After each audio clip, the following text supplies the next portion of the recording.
Boa noite, queridos amigos. É muito bom estar aqui mais um domingo junto com vocês.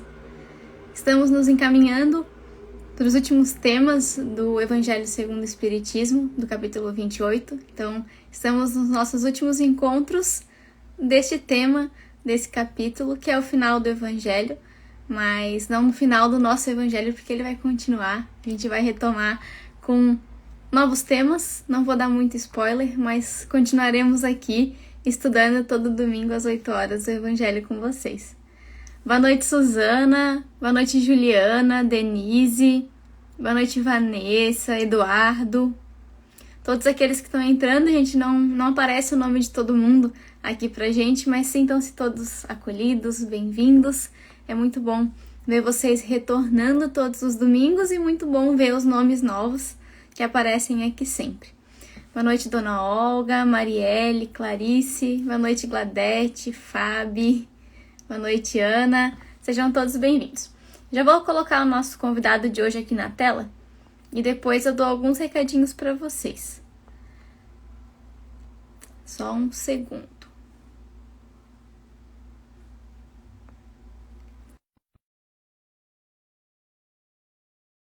Mas já enviei o convite para o nosso convidado, é um convidado muito especial. E para o nosso tema de hoje, é um convidado que eu tenho certeza que vai agregar muito no assunto e na nossa conversa. Boa noite, Otávio, tudo bem? Otávio, para virar a câmera... Boa noite. Boa noite. Para virar a tua câmera, ali na tela tem um símbolozinho de 2 setinhas, uma para cada lado. Se tu clicar ali, vai virar para você a câmera. Já vou virar. Um segundo. Sem problema. Eu vou dando os recados enquanto isso aqui, Otávio, enquanto você se ajeita. Boa noite, Paty. Boa noite, Eliseu. Olá, tudo bem?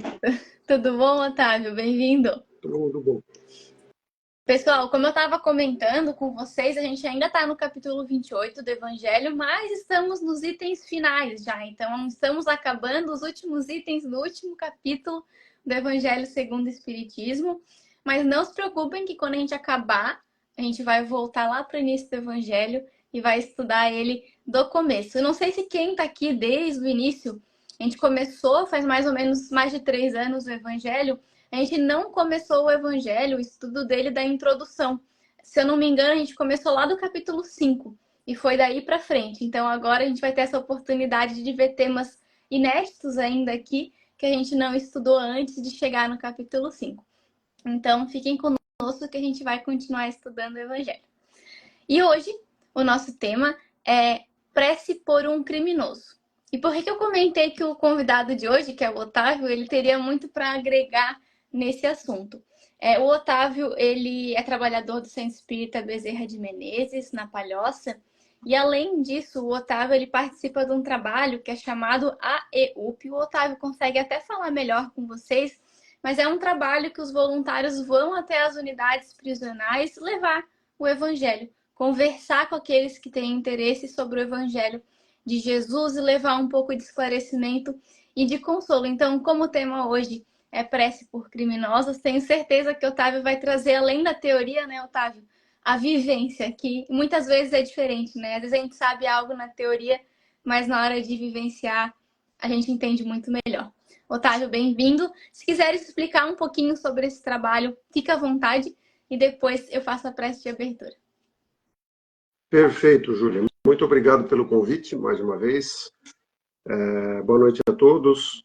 Como a Júlia disse, o AEUP, que significa Atendimento Espírita em Unidades Prisionais, é um trabalho feito por voluntários de diversas casas espíritas da Grande Florianópolis, todas vinculadas à Federação, à FEC. É um trabalho que está situado dentro da FEC, ele se vincula à URI 1, a União Regional Espírita 1, que consiste de nós visitarmos unidades prisionais, levando o atendimento espírita não só aos internos das unidades prisionais, mas também aos trabalhadores das unidades prisionais, principalmente os policiais penais, que é um contingente que trabalha em condições, como a gente imagina, né, bastante difíceis, do ponto de vista psicológico, do ponto de vista espiritual, inclusive. E Depois, quem quiser ter um pouco mais de informações sobre o trabalho, ao final a gente pode deixar aqui alguns dados de contato, para que vocês se interem melhor. Existe um material bastante amplo disso na própria página da URI1. Vocês podem acessar, tem contatos e tem toda a explicação sobre o que é o trabalho. É isso, Júlia. Obrigada, Otávio. Depois eu vou colocar aqui durante a nossa fala nos comentários o nome do trabalho novamente. E quando a gente for publicar a live, que fica salva aqui no nosso Instagram, eu coloco também nos comentários o link que o Otávio citou para quem tiver mais interesse. Então, bem-vindo àqueles que estão entrando agora. A gente vai fazer a prece de abertura.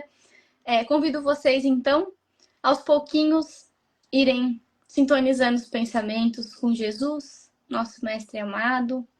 Vamos deixar nossas preocupações e problemas na mão de Jesus agora e vamos nos concentrar na higienização dos nossos lares, no amparo que está sendo fornecido agora para cada um de nós e para todos aqueles que convivem conosco. Que possamos colaborar com os espíritos amigos, estudando nestes breves instantes e também tendo bons pensamentos nessa semana que se inicia hoje. Que assim seja. Eu vou então fazer a leitura aqui. O item é o 69 e o 70 do capítulo 28, para aqueles que quiserem acompanhar. Eu vou ler o item 69, que é o prefácio, que Kardec traz a explicação, e a prece eu vou deixar para a gente ler ela lá no final, depois a gente conversar aqui sobre o tema. Então, o item 69, prece por um criminoso, diz o seguinte: se a eficácia das preces fosse proporcional à extensão delas, as mais longas deveriam ficar reservadas para os mais culpados, porque mais lhes são elas necessárias do que aqueles que santamente viveram. Recusá-las aos criminosos é faltar com a caridade e desconhecer a misericórdia de Deus. Julgá-las inúteis quando um homem haja praticado tal ou tal erro fora prejulgar a justiça do Altíssimo. Então, é uma explicação muito sucinta, muito breve. E, Otávio, se você me permitir, eu gostaria de começar te fazendo uma pergunta. Já eu tenho algumas perguntas para fazer para o Otávio. E quem tiver pergunta também, eu tenho certeza que o Otávio vai ficar feliz de tentar respondê-las, né, Otávio? Pode colocar aqui nos comentários. Participem conosco comentando, isso é muito importante. Otávio, eu não sei você, mas eu sei que algumas das pessoas que estão aqui conosco já relataram também, e eu sinto dificuldade, muitas vezes, em orar por criminosos. Às vezes, quando é um crime não tão que nos assusta tanto, é um pouquinho mais fácil, mas dependendo do assunto, a gente já tem mais dificuldade. Por que será que você acha que isso acontece? Por que a gente tem essa dificuldade? Júlia, eu creio que essa dificuldade que todos nós temos, em maior ou menor grau, de orar petitoriamente por criminosos, está relacionada à nossa dificuldade também que nós temos em geral de perdoar. Nós estamos no caminho do aprendizado do amor e o aprendizado do perdão está nesse caminho. Quando nós conseguirmos passar dessa barreira que ainda temos do perdão às ofensas, nós certamente teremos mais facilidade. E é bom a gente lembrar o que os espíritos nos colocaram na questão 886 do Livro dos Espíritos, que é aquela famosa questão em que Kardec pergunta como devemos entender a caridade como Jesus a entendia. Em outras palavras, o que Jesus estava querendo dizer quando ele falava de caridade? E a resposta que os espíritos deram é bastante expressiva e acho que explica essa nossa dificuldade de alguma forma, porque eles resumem em 3 ações, em 3 palavras, essa caridade. Que a gente até criou um lembretezinho chamado BIP, para se lembrar sempre dessas palavras. Benevolência para com todos, indulgência para com as ofensas e perdão, desculpe, eu me equivoquei. indulgência para com todos e perdão de todas as ofensas. Indulgência para com todos significa que não devemos julgar. E poderemos falar um pouquinho mais para frente do porquê não devemos julgar aqueles que consideramos em erro, em falta. Como nós ainda temos dificuldade nessas três coisas, a benevolência, que é a vontade de fazer o bem indiscriminadamente, independente para quem seja, a indulgência, que é o não julgar, e, evidentemente, o perdão de todas as ofensas, nós ficamos travados, né, na hora de fazer essas preces pelos ditos criminosos. E lembrando que o perdão, ele tem que ser para aqueles que nos ofenderam diretamente, assim como para aqueles que nós sabemos ou julgamos que cometeram erros, mas que não foi diretamente a nós. Porque quando nós falamos em preces para os criminosos, em geral, nós estamos falando de fazer para a coletividade dos criminosos e não para alguém em específico que tenha cometido um crime contra nós. Então, daí vem essa dificuldade, porque a gente ainda não aprendeu a colocar o bip no nosso coração. Não é tarefa fácil, né, Otávio? Mas é um exercício. É algo que se todo dia a gente exercitar um pouquinho, lá na frente a gente vai estar mais acostumado a exercitar a benevolência, a indulgência e o perdão. Mas é importante a gente falar, né, Otávio, que não é fácil. Porque às vezes a gente fala tanto em exposições espíritas sobre, mas é importante a gente compartilhar que todo mundo tem dificuldade, inclusive eu e o Otávio, né, Otávio? Sem dúvida, porque é uma construção. Não é algo que a gente decide e vira a chave e a partir de agora eu perdoo a todos e a partir de agora eu amo todo o meu próximo. Não, é uma construção que passa por diversas etapas de crescimento espiritual, né? E para isso que todos nós estamos aqui, né, Júlia? Com certeza. Otávio, a gente fala de prece por criminosos, criminosos no geral, e a primeira coisa que vem na nossa cabeça é aqueles que estão aprisionados nas unidades, né? Mas será que os criminosos são só eles? Ou existem outras pessoas que muitas vezes a gente esquece, mas são também criminosos? O que você acha? Eu penso que não são nem somente eles, mas também não são obrigatoriamente eles. Porque quem visita o sistema penal, quem conhece um pouquinho do sistema penal, sabe que muitos irmãos estão ali aguardando os seus julgamentos, e é um percentual expressivo. Em algumas unidades, isso passa de 30%. São pessoas suspeitas de terem feito algo, que estão ali retidas até que se façam as averiguações devidas. Então, nem todos os que estão no sistema prisional, a gente poderia classificar de imediato como criminosos. Agora, tem o outro lado. Muitos irmãos, muitos de nós, encarnados e desencarnados, cometemos erros que podem, na sua época, até não ter sido considerados como crimes, mas que certamente hoje nós os enquadraríamos como crimes. Porque não foram julgados pela justiça dos homens nesta vida ou em vidas passadas. E eu vou te dar um pequeno exemplo, bastante significativo. Nós que costumamos ler obras espíritas, romances, histórias do passado, nós sempre nos deparamos com relatos daquelas épocas em que haviam escravos, e todas as civilizações tinham escravos, e nós nos servíamos desses irmãos com violência, com torturas, com crimes, com uma série de coisas, crimes no sentido de hoje. Porque naquela época isso socialmente não era considerado um crime. Eu comprava um ser humano, eu podia dispor dele como quisesse. Pois bem, se naquela vida eu cometi algum ato desse tipo, e obviamente não fui julgado por isso porque não era considerado um crime perante a sociedade, mas hoje a minha consciência me julga culpado, eu sou um criminoso perante esses atos que eu cometi no passado. E não precisamos pensar somente em coisas tão drásticas como escravidão. Há inúmeros costumes que nós tivemos em vidas passadas que não eram catalogados como crimes, mas que certamente na justiça divina sempre foram considerados violações das leis divinas, pelos quais nós teremos que responder. Então, de uma certa forma, Existem muitos criminosos no plano físico e no plano espiritual que não são aqueles irmãos que estão detidos em alguma colônia penal, que estão cumprindo pena ou aguardando o sentenciamento ou aguardando o julgamento. São muitos outros. Então, quando nós falamos em prece pelos criminosos, que tal se a gente expandir o conceito e pensar em preces por todos nós que violamos as leis divinas em algum momento?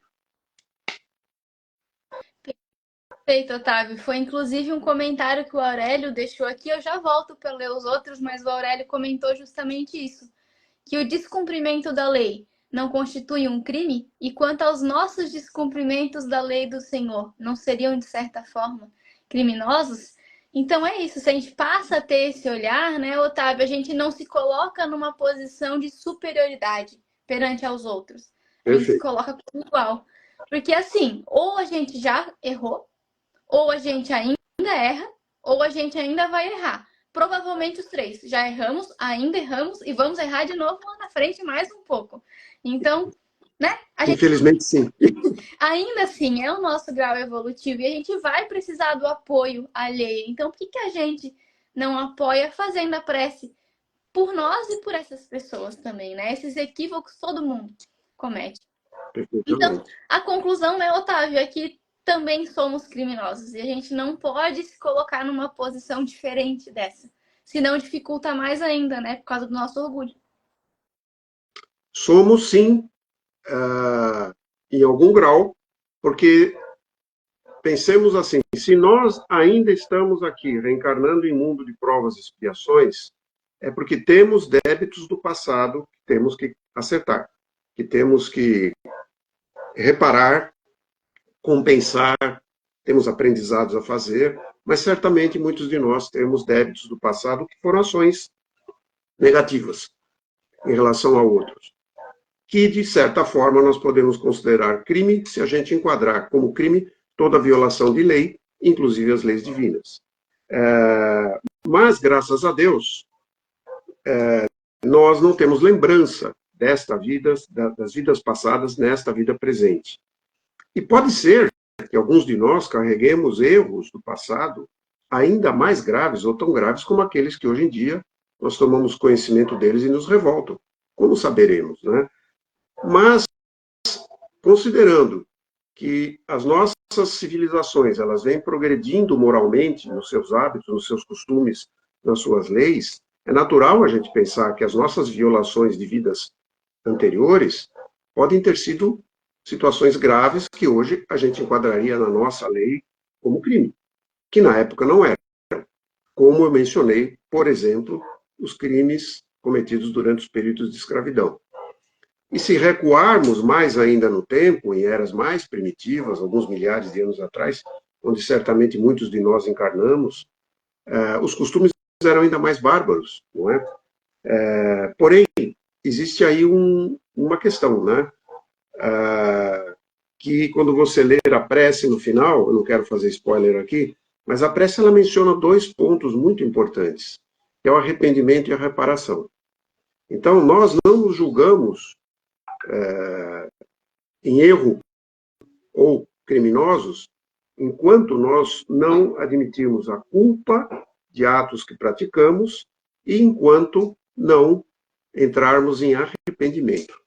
Né? E o arrependimento poderá ou não nos levar à reparação. Levará sem dúvida, mas às vezes não de imediato. Às vezes pode nos levar muito tempo e muitas existências para que a gente decida partir para o caminho da reparação. Mas, enfim, resumindo a sua pergunta, a resposta à sua pergunta, sim, de uma certa forma, todos nós podemos nos considerar criminosos, desta ou de vidas anteriores. Só de ter esse pensamento, né, Otávio, já nos facilita exercitar essa prece pelos criminosos.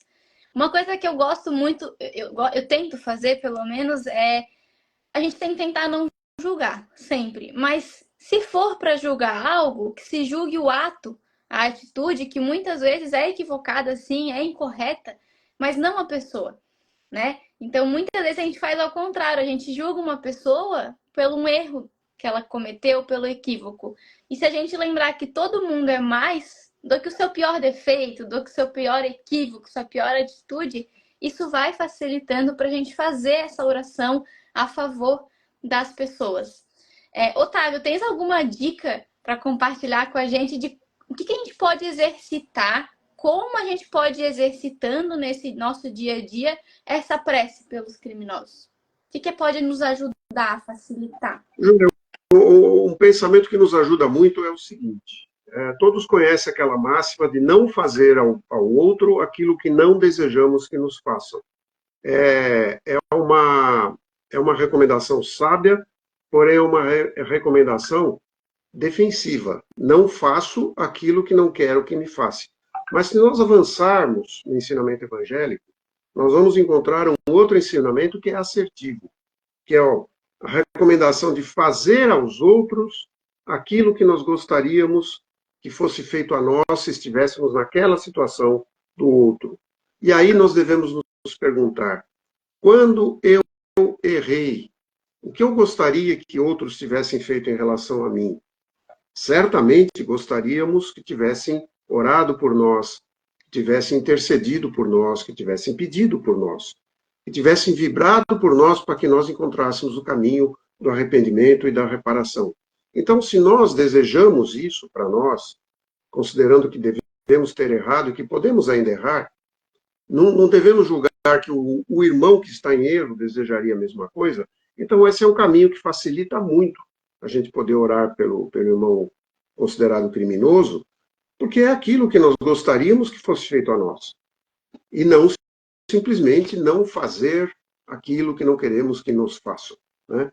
É a assertividade evangélica, promover o bem que gostaríamos para nós. É assim que eu penso, Júlia, é assim que me ajuda a fazer esse trabalho junto aos criminosos. Perfeito, Otávio. E Jesus deixou esse exemplo para a gente também, né? Na passagem da mulher adúltera. Jesus perdoa e fala para ela e dá uma nova oportunidade, né? Vai e não peques mais. E ele faz isso com a gente todos os dias, né, Otávio? O que Jesus faz se não isso com a gente? Todos os dias. Vai e não peques mais. A gente também tem que ter esse exercício que foi o que você trouxe lá no início do perdão. Nada mais é do que isso. Otávio, eu vou fazer uma breve pausa, que eu tô cheia de pergunta ainda, mas eu não sou a única com pergunta. Teve gente botando pergunta aqui no chat. Eu vou então fazer uma pausa nas minhas perguntas e eu vou começar aqui de baixo para cima, só para facilitar a minha leitura, pessoal. O seu França, ele deixou uma pergunta dizendo assim: é lícito que a sociedade reclame a que sejam julgados pela justiça dos homens e que sejam afastados do convívio da sociedade? Então, o seu França está perguntando se é justo deixar as pessoas que cometeram crimes, foram julgadas, elas se afastarem da sociedade e serem julgadas por isso, ou não. Ou o que a gente está falando é que ninguém precisa ser julgado perante as leis dos homens, temos que perdoar tudo.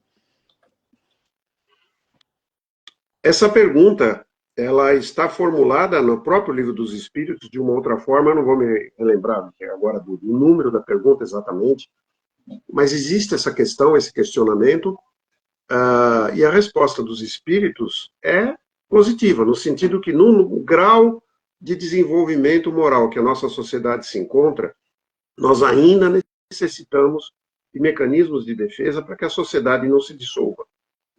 E, em certos casos, é necessário afastar certas pessoas do convívio. Porém, afastar do convívio não significa que devemos bani-las da sociedade. São coisas completamente diferentes.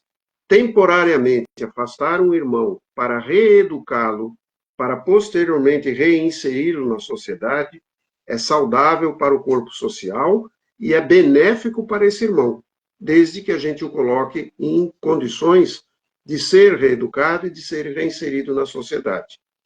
Porém, afastar por afastar, como nós fizemos durante muitos séculos, expulsar da sociedade simplesmente e não se interessando mais pelo que pudesse acontecer com aquele irmão, isso não é a recomendação dos espíritos.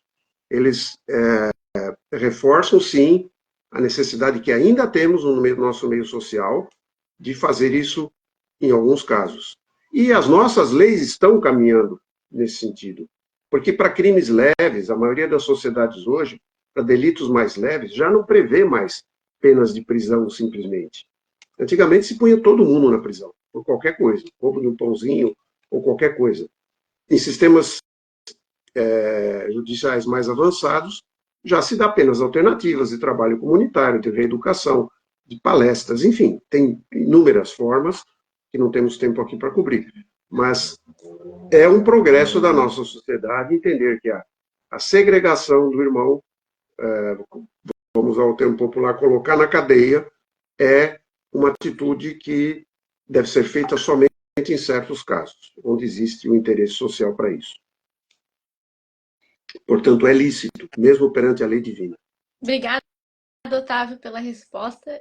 Gente, foi o que eu comentei lá no início. Eu tinha certeza que o Otávio, com a vivência dele, ia ter muito para acrescentar. Por isso que eu já estou fazendo as perguntas direto para o Otávio. Eu estou aqui hoje só para ajudar, gente, só para intermediar. Otávio, o Aurélio deixou um comentário aqui. Não é uma pergunta, foi só um comentário, mas acho legal ler. O Aurélio comentou que a nossa dificuldade que a gente tem de olhar para as nossas falhas, de reconhecer essa falibilidade em nós e de modificar aquilo que a gente tem de errado, nos leva a pensar que os outros não merecem perdão, porque a gente se considera acima dos erros, como se a gente mesmo não errasse. Bem colocado, Aurélio. Obrigada. Teve um outro comentário aqui também da Denise, foi mais no início da nossa conversa. A Denise, ela relatou que foi vítima de crime de violência doméstica e que ela reza para essas pessoas.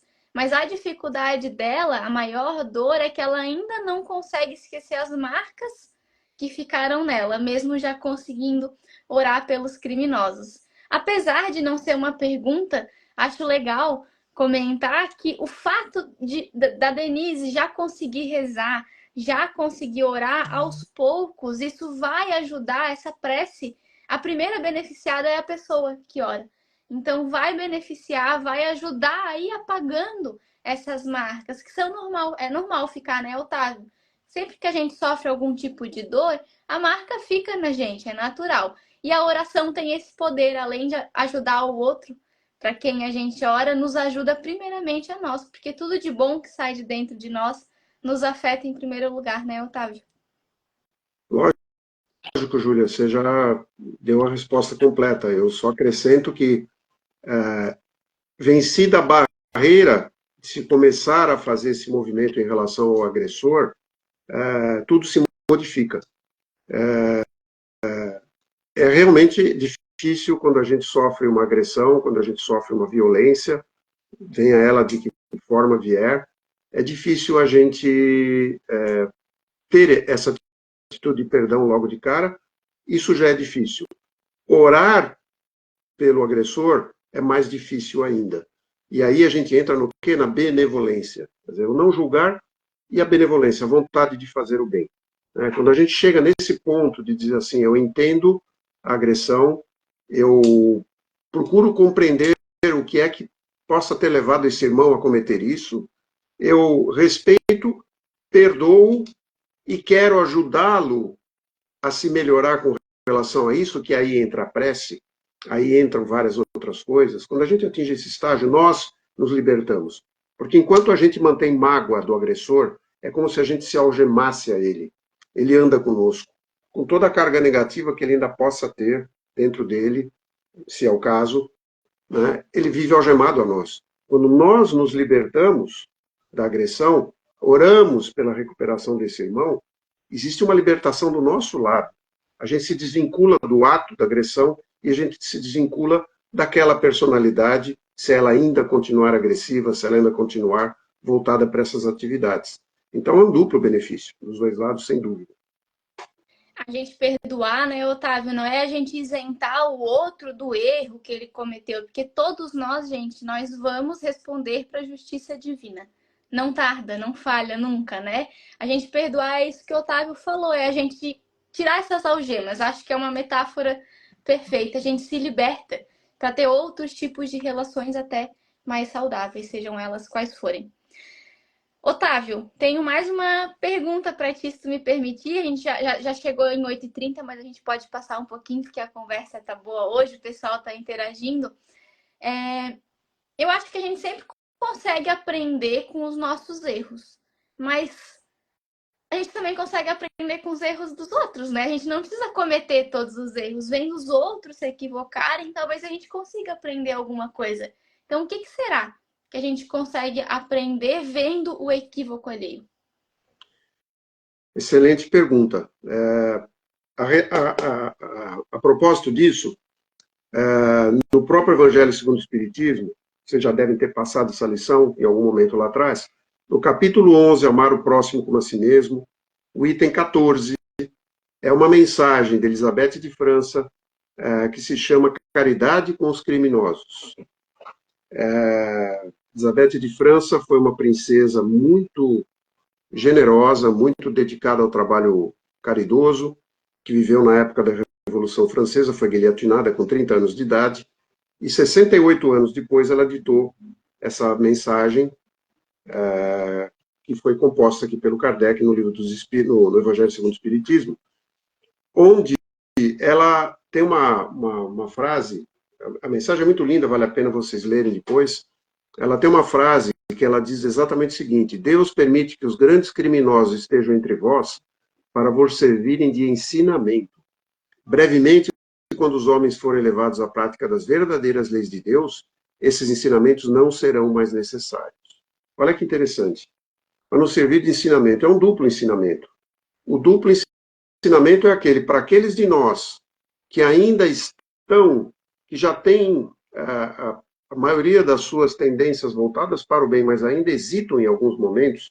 Esses exemplos negativos nos reforçam o desejo de não cometê-los, pela indignação que nos causa.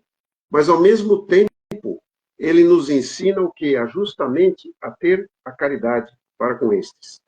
Se não houvesse ainda o ambiente de violência, nós não valorizaríamos o ambiente de bondade que nós podemos criar, o ambiente anti-violência. Veja, existem inúmeros relatos de pessoas que foram vítimas de violências sexuais, familiares, contra menores, etc., e acabam criando núcleos de convivência para aqueles que sofreram violências, acabam criando núcleos de recuperação dos criminosos. Existe todo um conjunto de ações que se criam derivadas desses traumas que algumas pessoas criaram. Então, essa é uma maneira montessoriana de se aprender? Não, não é, mas é a maneira divina que Deus nos deu para que nós aprendamos com o erro do outro. E não só de abominar o erro do outro, mas de procurar aprender sobre as causas que levam determinadas pessoas a cometer determinadas coisas. Eu resumo simplesmente dizendo o seguinte: depois que passou-se a olhar com atenção sobre a violência doméstica, principalmente contra as mulheres, olhe o que a nossa legislação progrediu, olhe o que a nossa moralidade, inclusive, progrediu.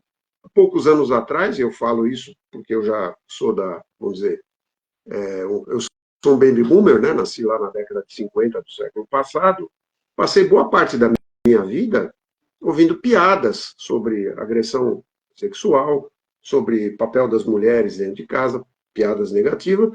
Hoje, o nosso comportamento já não tolera mais isso. Nós aprendemos como? Observando o erro. Infelizmente, é a forma como nós, espíritos imperfeitos, ainda aprendemos em muitos casos, observando o erro e não compactuando mais com ele. Obrigada, Otávio, por mais uma resposta. Pessoal, só reforçando, se quiserem deixar os comentários de vocês também, fiquem à vontade, a gente está lendo aos pouquinhos. E eu prometo que eu tenho só mais 2 perguntas. Acho que dá tempo para a gente passar por elas. Eu tô cheia de dúvida hoje sobre o tema, Otávio. Eu prometo responder brevemente, então. Não, ainda conseguimos. A gente falou que criminoso, então, não são só aqueles que estão reclusos da sociedade, também somos.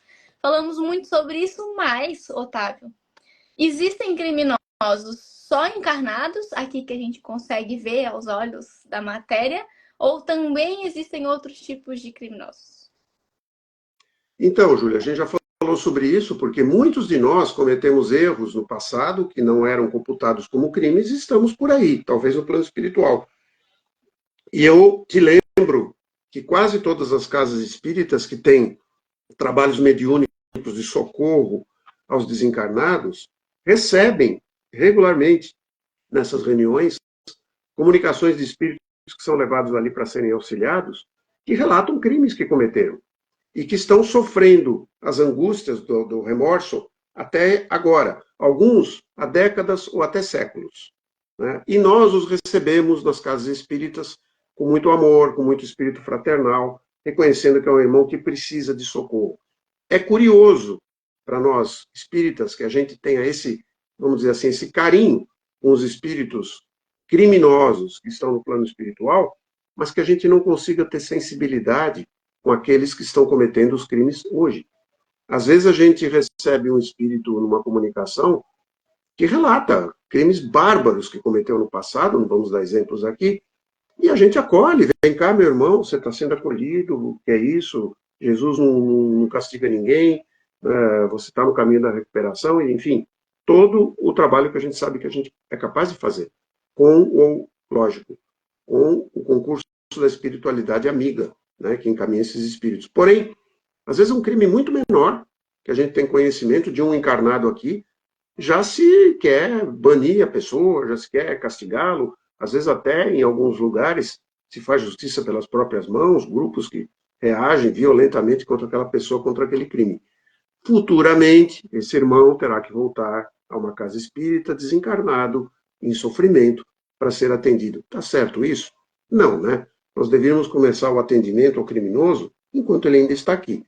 E se você me permite, eu vou fazer um adendo nesse comentário, dizendo que o ideal, realmente, é que a gente tivesse mecanismos de levar os nossos irmãos que cometeram crimes ao reconhecimento da culpa e ao arrependimento ainda nesta vida. Porque quando a gente deixa isto para ser resolvido depois, a nossa situação às vezes se complica e se complica muito, né? Desencarnar não apaga erro nenhum.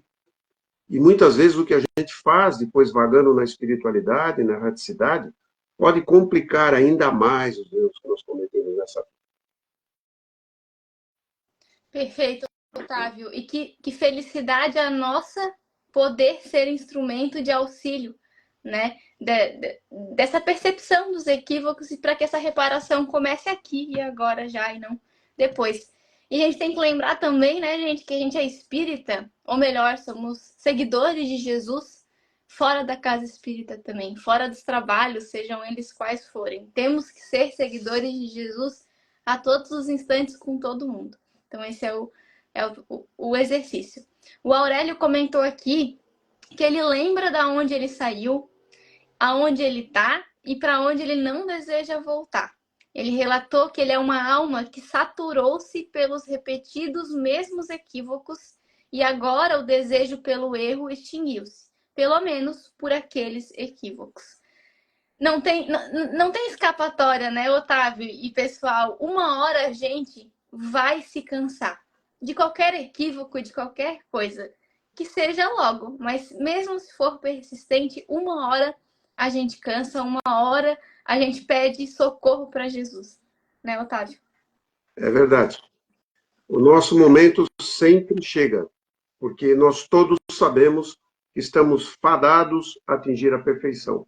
O tempo que isso vai levar e os caminhos que cada um de nós vai percorrer só depende da atitude de cada um de nós. Eu te digo assim, esse caminho ele pode ter menos sofrimento ou mais sofrimento, porque o verdadeiro sofrimento do criminoso começa quando ele reconhece a culpa do que fez e imediatamente lhe vem o remorso. Se esse remorso puder rapidamente ser transformado em arrependimento, para que daí comece o processo de reparação, esse é o grande benefício. Que bom se todos os que cometem crimes pudessem entrar no caminho da culpa, remorso, arrependimento, ainda nesta vida. Que a gente não precisasse de novas encarnações para a gente ter que repassar esses erros, ter que reparar esses erros. Eu quero chamar os irmãos a um exemplo que é bem conhecido de todos nós, que é o exemplo do nosso irmão Paulo de Tarso. Paulo de Tarso foi um criminoso, e foi um criminoso daqueles que nós comentamos aqui. Tenho certeza que os cristãos da época o consideravam um grande criminoso, porque ele perseguia, aprisionava, matava sem dó, extorquia suas propriedades, perseguia suas famílias, enfim, ele era um assassino de cristãos. E eu não falo isso com nenhum motivo de querer diminuir a imagem de grandeza que nós temos de Paulo de Tarso, mas é o reconhecimento de o que foi o seu caminho de reconhecimento de culpa, de remorso e arrependimento. Depois do evento da estrada de Damasco, depois do socorro que ele recebeu de Ananias, depois de tudo que lhe aconteceu, ele passou por um rápido período de remorso, mas depois passou por um bom período de arrependimento, que lhe tomou 6 anos da vida, entre os 3 anos no deserto e os 3 anos em Tarso, se preparando para a sua missão, mas na mesma reencarnação, ele fez o que poucos de nós conseguiríamos fazer. Levou a palavra de Jesus para todo aquele mundo e da Ásia Menor, resultando no que é o cristianismo implantado em toda essa região até hoje. Então, esse exemplo deve ser um exemplo vivo para nós do como é possível um criminoso reverter o seu passado nesta mesma encarnação, coisa que muitos de nós negamos, aqueles que nós sabemos autores de crimes, que dizemos tem que passar o resto da vida encarcerado, tem que morrer na cadeia, tem que ter prisão perpétua, ou até alguns que desejam que se a gente extinga a vida daquele irmão pela pena de morte, porque nossa capacidade pequena de julgamento define que aquele irmão é irrecuperável. Perante as leis divinas e perante o amor de Jesus, como você disse, não existe crime irrecuperável. Se isso valeu para o Paulo de Tarso, isso vale para qualquer um de nós. Imagina, Otávio, se Ananias não tivesse aceitado o convite de ir lá encontrar com Paulo. Porque o Paulo estava indo atrás de quem? Do Ananias. Queria matar o Ananias. Imagina. Foi para lá com esse objetivo, né? Imagina se Ananias não tivesse pensado que ele merecesse uma segunda chance, né? Que é o que a gente faz com muitas pessoas. A história seria outra. Exato. Otávio, obrigada pela tua participação. Queres trazer mais algum comentário, mais alguma colocação? Eu só queria falar para os irmãos que estão nos ouvindo e nos assistindo que o trabalho do EUP está aberto para aqueles que quiserem conhecê-lo e para aqueles que eventualmente tiverem interesse em participar. Nós temos algumas formas de participação que vão desde as visitas presenciais, às unidades prisionais, até a escrita de cartas fraternas, que é manter uma correspondência à distância com determinados irmãos que têm esse desejo. Enfim, tem uma gama de atividades interessante e que faz um bem enorme para eles e para nós, e que desmistifica muito aquilo que nós temos como conceito do que é o mundo prisional e do que são aqueles irmãos que estão lá dentro. Então, se tiverem interesse, nós vamos postar aqui, né, Júlia, o link de contato, para que as pessoas possam tirar suas dúvidas, fazer sua curiosidade, ou mesmo ter um contato para ver a possibilidade de participar do trabalho junto conosco. Pessoal, como eu não tenho o link aqui para colocar agora, mas quando a gente encerra a live aqui, ela fica disponível no nosso perfil aqui do Instagram. Vai ser o último post ali disponível. Se vocês entrarem lá depois, uns 5 minutinhos depois, eu já vou ter colocado o link lá. E aí vocês podem ter esse acesso. E a gente vai colocar no nosso story também, que fica mais fácil de clicar para ser redirecionado. Então dá só uns 5, 10 minutinhos depois que acabar, que já vai estar disponível ali. Otávio, obrigada mais uma vez. O pessoal está agradecendo aqui nos comentários. Obrigada por compartilhar a tua vivência, teus conhecimentos e esclarecer um pouquinho a nossa visão sobre esse assunto. Queria te convidar, queres ler o item 70, que é a prece que está ali no Evangelho para os criminosos, e já emendar com o encerramento do nosso Evangelho? Pois não, um prazer. Então vamos lá. A prece. Senhor Deus de misericórdia, não repudieis esse criminoso que acaba de deixar a terra. A justiça dos homens pode condená-lo, mas isso não o livra da vossa justiça, caso o seu coração não tenha sido tocado pelo remorso. Tirai-lhe a venda que lhe oculta a gravidade de suas faltas, e possa o seu arrependimento merecer a vossa graça, para que se aliviem os sofrimentos de sua alma. Possam também as nossas preces e a intercessão dos bons espíritos levar-lhe a esperança e consolação, inspirar-lhe o desejo de reparar as suas más ações através de uma nova existência e dar-lhe a força necessária para não sucumbir nas novas lutas que terá de enfrentar. Senhor, tende piedade dele. Essa é a prece, e assim encerramos o Evangelho de hoje, sempre lembrando que quando pedimos ao Senhor que interceda por alguém, pedindo ao Pai e ao Mestre Jesus que tenham piedade de alguém, isso não significa que não julguemos Deus ou Jesus capazes de decidir isso por si só, pois o amor que deles vem é infinito. Na verdade, essa prece é dirigida a nós mesmos. Que nós possamos ter piedade deles. Que nós possamos, sabedores de que ainda somos devedores de muitas coisas, que ainda somos humildes caminhantes, aprendizes do Evangelho, que nós aprendamos a ter piedade de todos aqueles que sabemos em sofrimento e de todos aqueles que consideramos em erro. Que nós possamos, Mestre, abrir as portas do nosso coração para o perdão. Que nós possamos olhar ao redor de nós e ver em cada irmão apenas um igual a nós, aprendendo os seus caminhos de evolução, refazendo os seus passos em relação a erros do passado, aprendendo a viver com mais benevolência, com mais indulgência, com mais perdão em suas ações. E que nós nunca levantemos a nossa voz ou a nossa palavra para julgar antecipadamente qualquer um de nós. Porque nós também, se pudéssemos olhar em nosso passado, ali encontraríamos as mesmas faltas, os mesmos erros e talvez ainda coisas mais graves. Lembremos das palavras que foram aqui proferidas com relação ao que Jesus disse da mulher considerada pecadora. Aquele que tiver e não tiver pecado, que atire a primeira pedra. Aquele de nós que se reconhecer que nunca errou e que não é mais capaz de errar, esse sim poderá julgar. Mas isso compete a Jesus, isso compete aos espíritos superiores. Isso hoje compete ao nosso Pai, porque nós estamos na estrada de aprendizado do Evangelho. E te damos graças, Mestre, no encerramento desta reunião, e aqui estarmos, e aqui podermos compartilhar o pouco que cada um de nós já aprendeu, aquilo que cada um de nós já tem de positivo em seu coração, aqueles valores que já se inculcaram em nossa mente, em nossos corações, em relação ao benefício do próximo.